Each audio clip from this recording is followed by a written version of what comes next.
Listen, I couldn't even wait to reflect on this episode because, ugh, like right now it's like 9:30 at night, so the show just went off, and whew, this was some episode, and I've got to say, I am feeling some type of way, like not like a bad way, like in a serious way, but I'll get into it. So let's just start with where we picked up on from last episode, which was the whole showdown between Sue Ann, Blake, and Jeffrey. And, basically Jeffrey just was like, Sue, she was saying how Sue just wanted to get that out and just be able to get on her, and Jeffrey just kind of kept dismissing her. And I gotta say this, like, I don't mean to be mean, but Sue really thought she was doing something, saying,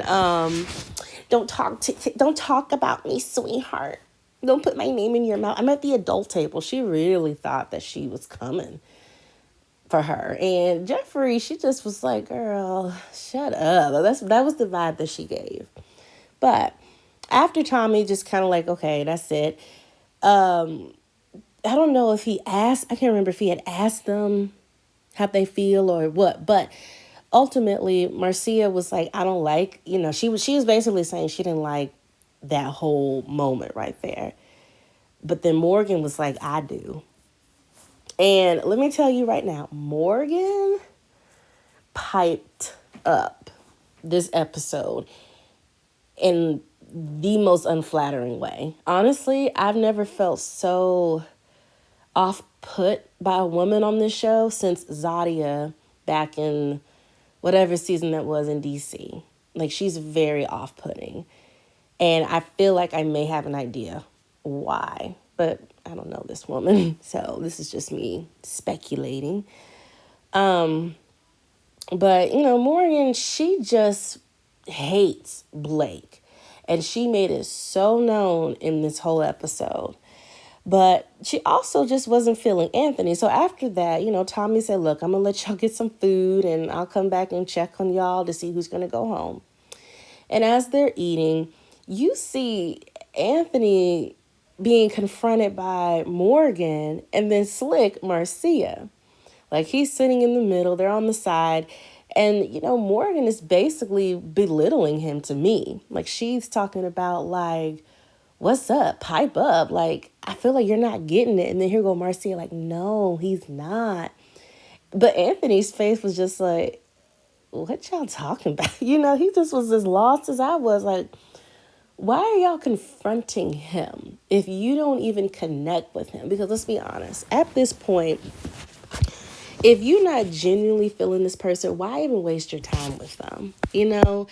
It's like, to me, the way that Morgan and Marcia were coming at Anthony was as if they were like these mean girls trying to help the nerd, but they were helping the nerd in this kind of like disrespectful way that's, we're trying to be your friend, but we're still insulting you at the same time. Like, I just found it a waste of time because neither of them are like interested in him like that.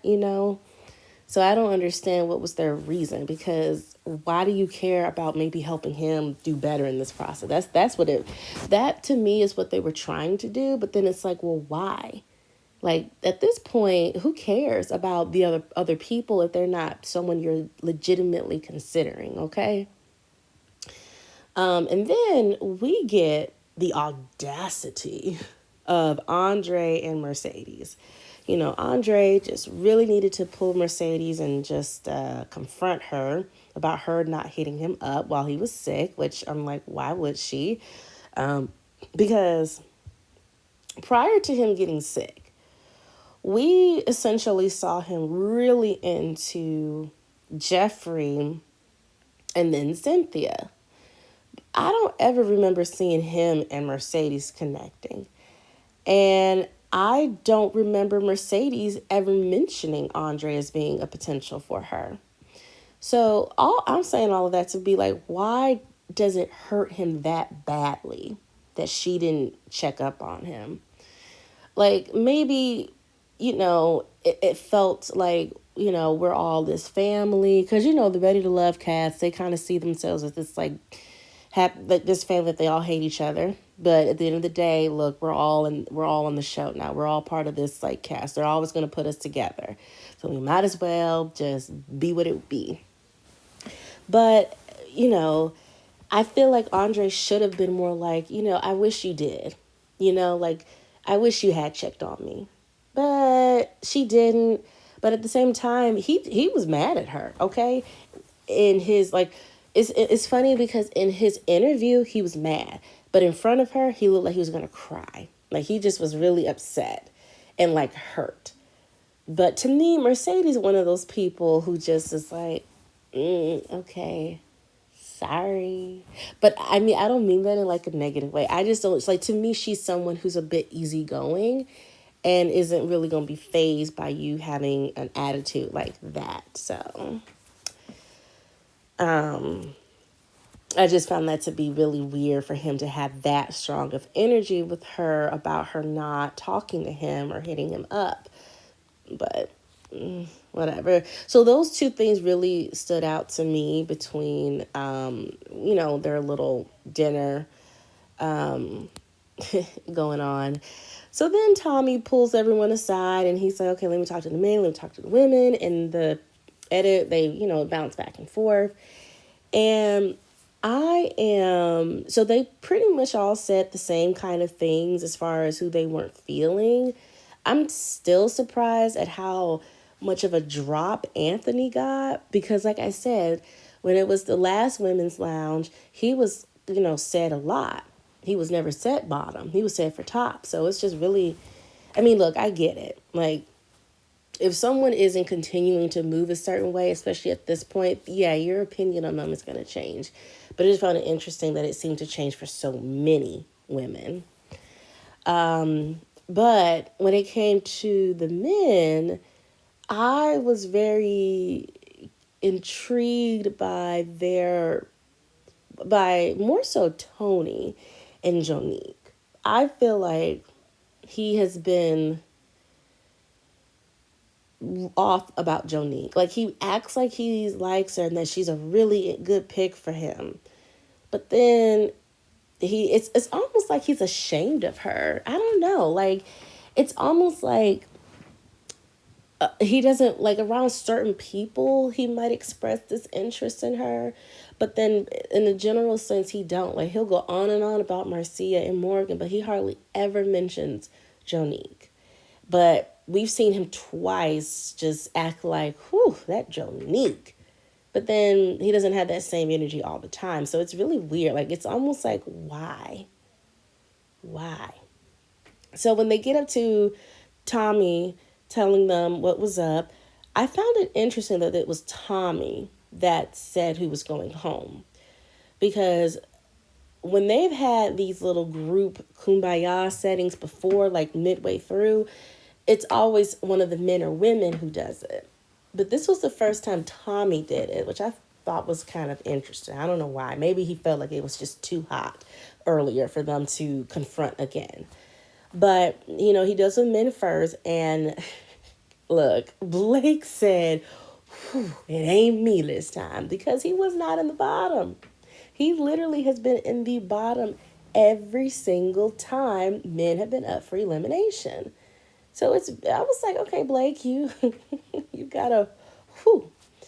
But I will say that I was surprised at it being, well, I wasn't surprised that it was Anthony and Mark Anthony, but I still feel like it could have been Blake there. And maybe Blake over Mark Anthony, more so because I just felt like there were so many women that had a complete change of heart with Anthony. And Mark Anthony, I just feel like they just weren't sure how serious he was. And maybe he hadn't been making a lot of moves, and because he's more on the playful side and he's not so quiet, he's young, maybe they thought he was a little bit more on the juvenile side of love. But I'm still surprised Blake wasn't there because his name was said so much in the beginning. when they were having their who don't you like it was a sea of Blake. So I was surprised that it wasn't him that was in the bottom. But it was Anthony. And I was surprised even more so that the save got used for Mark Anthony, because it really seemed like Anthony was the one to go. Like, I really thought Anthony was going. I did. So I was surprised that he was safe. And it wasn't him that would have gone home if the women didn't decide to use the lifeline. Because I felt like the connections that Mark Anthony had with Mercedes and Jeffrey were way stronger than anything Anthony had. I think the only strongest connection that Anthony had that could have vouched for him or fought for him was Cynthia, but that's 1 against 2. So that was just weird to me. And then when we get to the women, I'm not surprised it was Sue-Ann and Jonique, but I am surprised that the save did not get used on Jonique, because I would have thought that it would have been used for her, because Tony was kind of teetering with her, you know? So, and Cynthia was mad about it too. She was like, why would you not use it? And then, Tommy decides to say that the save is gone. Y'all had your chance to use it. And I don't know. I feel like Tommy could have said that up front, that you don't have all season to use it, but I'm not going to let you know when you're not going to use it or have it anymore. So just really think about it when I give the option. Okay? I really wish he had said that, because then maybe it would have gone a little bit differently. I don't know. Because I really thought it was an all season thing. It was unclear. And honestly, the only reason why I think it wasn't, he just took it away, because they really weren't using it. And I don't know. I just found that save to be a bit weird to me. It did. I don't know. I just found that save to be just like, how? Because if they all agree he deserves a second chance, then they all agree that he just doesn't deserve to be in the bottom. I don't understand. But Jonique goes, and she's the only one eliminated. And so we just kind of move on from there. And Tommy announces that there aren't going to be any more eliminations this week, but he really wants everyone to really take in what was said and go on these dates to essentially get clarity, clear some things up, really figure things out based on what was said. So date the people who said some things about you. And so the first date we see is with Sue-Ann and Anthony, and then I think it goes back between Mark Anthony and Jeffrey. So I saw someone had said that, one of the things that they think that Sue-Ann and Jeffrey can't stand about each other are they both are envious of qualities that they have. Like, I don't really see Sue-Ann as an intellectual woman. Just because she's a lawyer, that doesn't mean anything. And I have yet to see her be a bit intellectual. But, okay. But then, so that's something Jeffrey wishes she had. And then Sue-Ann can't flirt. She doesn't have a sensual, sexual vibe. That's what Jeffrey has. And it had never been more clear until now. Because when she went on this date at Anthony's house, it was awkward. She was taking her little bites of the little food. And the way she flirts, it's like, it's just, you get secondhand embarrassment. Because I'm like, okay, I'm tired of seeing this date because this is very awkward. There's always a skippable date on these seasons, and this was that. For this episode, this was the skippable date. But Mark Anthony and Jeffrey was interesting. And let me tell you, Jeffrey, look, the date between Mark Anthony and Jeffrey was very interesting because, oh, stop. Let me go back. After that whole conversation as a group, once they start to eat, before they get into eating, we see Jeffree and Andre talking. And Jeffree is essentially being consoled by Andre about the whole thing. And her first thing was like, I hope you think I handled myself well. And I definitely think that Jeffree is someone who likes to play the part for who she's with. She likes to be the soft baby girl voice, fake Kardashian type person. It's super annoying. It's super. Personally, I see through her fakeness and her wannabe demureness. But I just found it interesting that she asked him, "Do you think I handled myself well?" And it almost felt like she was gauging how he would respond so she could adjust her personality with him. And she was hugged up on him. She was holding his hand. You would have thought she was just head over heels for Andre. But then she gives that exact same sensual, I want to cry on your shoulders. I wanted to make this a moment with Marc Anthony. And it's like, girl, I mean, these are different men. I mean, I don't know. It's just kind of like you are really playing it up. I don't believe none of her connections, as many as she has had, I don't believe none of them are solid. I genuinely don't. I think she just wants to make it to the end. I think she enjoys having a high number count. And it is what it is, but I don't like, listen, these women are really hard to like. I mean, the only ones that is decent is Cynthia and Mercedes, but these women have been off-putting for me this season. So anyway, back to her Jeffree's date with Marc Anthony. The reason why I went back to her and Andre was because it reminded me of how fake vulnerable she can be, because I don't feel like she likes it. I feel like she likes to be in control and doesn't like to kind of like give up the reins. I feel like she loves getting attention and she loves giving it back to her. So, because to me, it almost seemed like the reason why she mentioned Suanne last episode was because she probably was thinking it would make her pipe up a little bit, just so that way she could continue being on the camera, continue just being in that spotlight, and being the queen bee of the season. But at the end of their date, well, she told Marc Anthony that she had Crohn's disease, and Marc Anthony, like at first he was like, "Oh wow," like he just was like, "I can't believe you have that. That's such a horrible thing to have." And then in his interview, he was like, "I mean, I reacted like that because I don't even know what that is." And I said, "Boy." I mean, look, listen, I have heard of Crohn's disease, but I didn't know what it was. So thankfully she did explain it, but I was like, look, I'm with you, Marc Anthony. I don't know what that is either, but we gonna get through it. But they shared a kiss, and they shared a very soft, sensual kiss.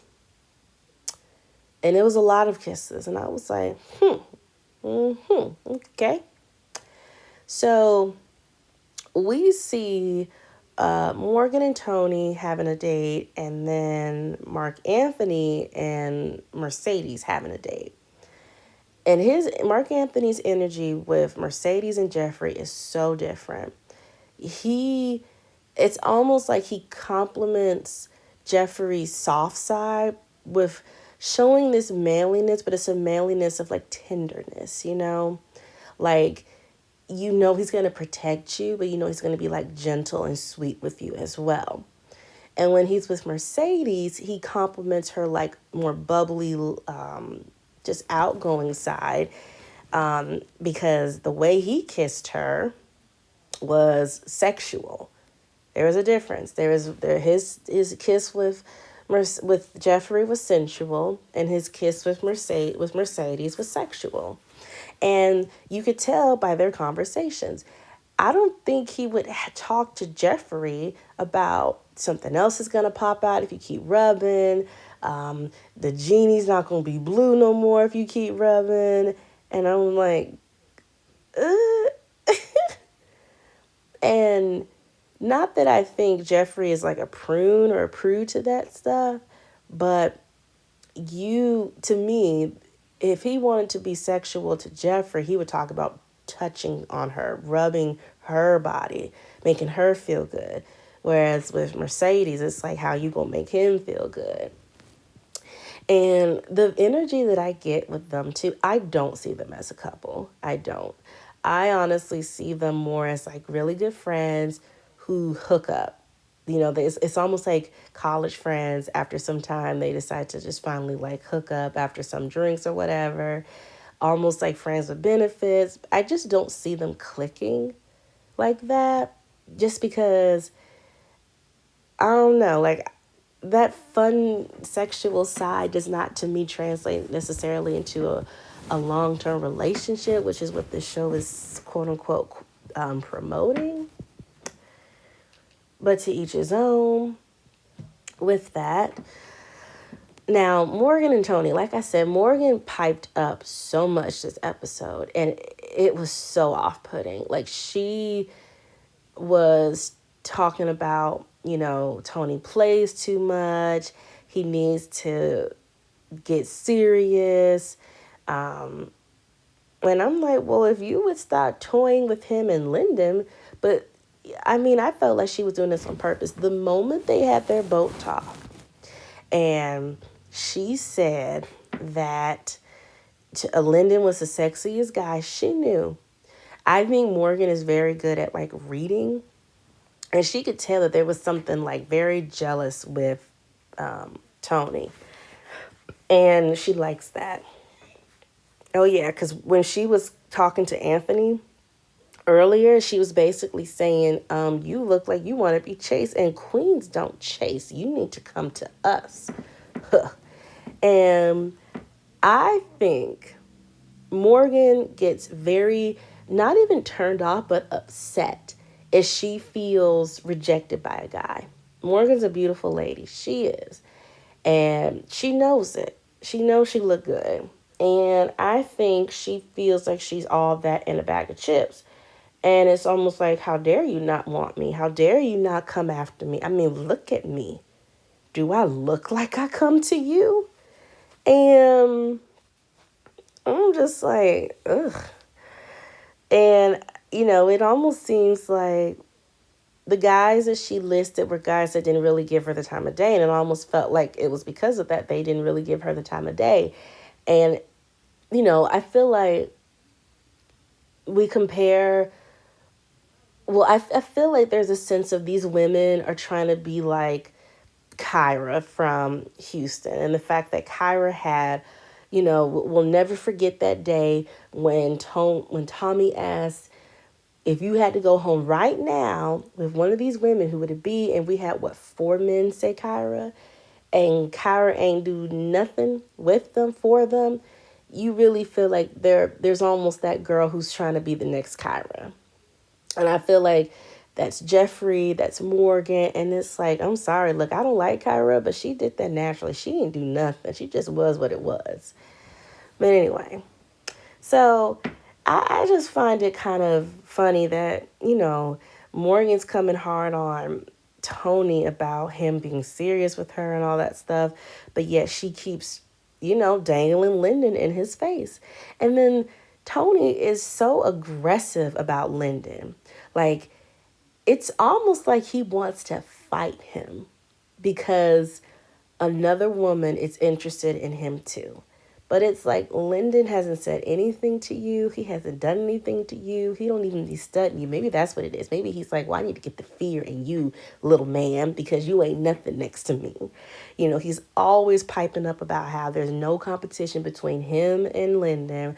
There's no way Morgan's going to choose him. When there's me in the mix, there's me in the room. And I mean, I get it. They do have very different looks. They do have very different personas, but jeez, dude. Maybe you and Morgan are together because y'all like to look at yourselves as hot pieces of meat. Okay? But I just was not feeling Morgan's energy with just everything. Were there any more dates? I don't think so. But I do know that there was a meeting, because I'm not calling that a date, between Morgan and Blake. And look, we can hate Blake all we want, but I personally think he handled Morgan's attitude pretty well, because she came in ready to attack. And not Jeffrey, Blake just kind of was like, okay, that's how you feel. Like, to me, Blake was like, why are we talking about this? Like, you don't like me. You don't want anything to do with me. So why are we here? And, Morgan just wanted to say her piece or whatever. Cute. I think she wanted to talk down to him. She kept saying, okay, so here's my thing. She has been going on and on and on about how rude she thought he was, how he wasn't kind to her, how he just shut her down, put her in this corner. And he said, I'm sorry I hurt you. She said, oh, I'm not hurt. You sound hurt. Okay, you sound butthurt about him putting you in a gotta be mothered up vibe, and I get it. Maybe you didn't like that, but you definitely seem hurt. Maybe not like crying hurt, but you were mad and you didn't let it go, because she kept saying, I didn't go to sleep mad, crying about you, and I didn't wake up with you on my mind. Well, clearly he's on your mind, because you have mentioned this more than once. You have mentioned this quite a few times. And I mean, I don't know.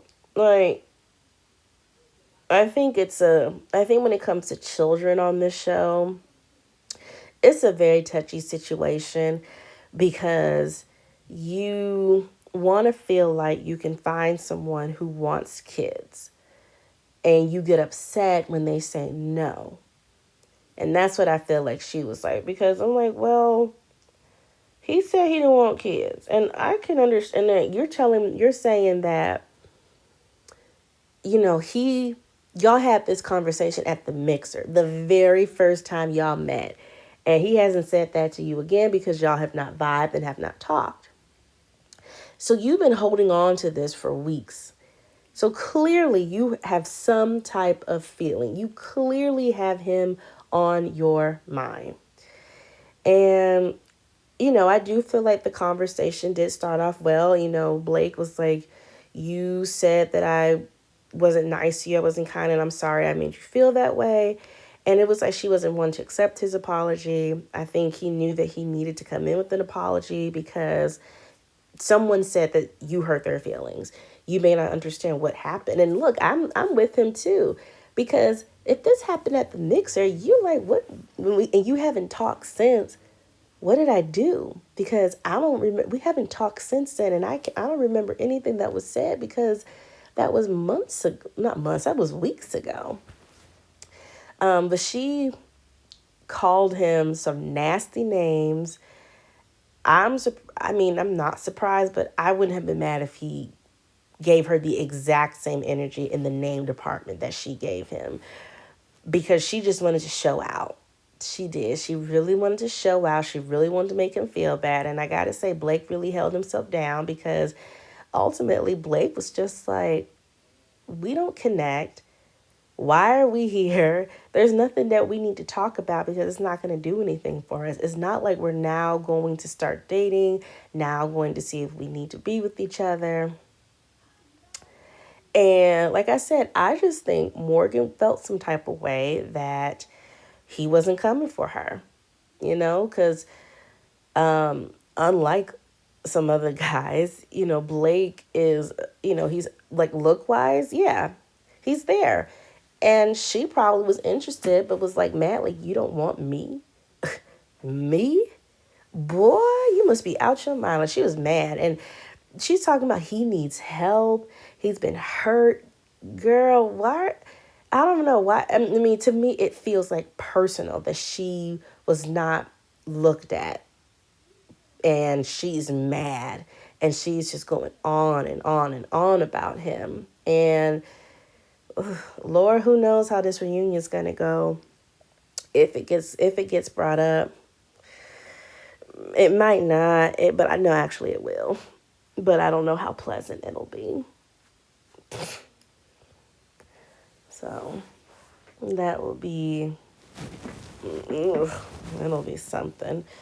But next week they're meeting their ex. The women are having the men meet their exes, which okay. Um, and who do I think might go home? I think it could still be Anthony to go home. I just don't see it there for him. I just don't. And Mercedes keeps talking about Anthony, and I'm like, when have y'all gone on a date? When? Where is this? So I think it could be Anthony to go home. Wouldn't be surprised if Blake was in the bottom again. Who knows? Or even Lyndon. Because now that Tony and Morgan have essentially put a stamp on each other like that, I don't see Lyndon lasting very long either. And then for women, I personally see it being Marcia, because Marcia is only connected with Tony. But if Tony is getting more legit about Morgan, he ain't gonna think twice about Marcia and leave her to the dust like he did Jonique. So, and like I said that it was going to be Jonique or Marcia to be the next woman to go, and it was Jonique. So I personally feel like it would be Marcia next, but I think depending on how things go with Blake, it could also be Sue. But Sue, for some odd reason, has Anthony there for her. I don't know where that comes from, but yeah, that's where we at. Y'all let me know what you thought about this. Am I tripping about Morgan? Am I tripping about Jeffrey? I'm not, but I want to know what you think.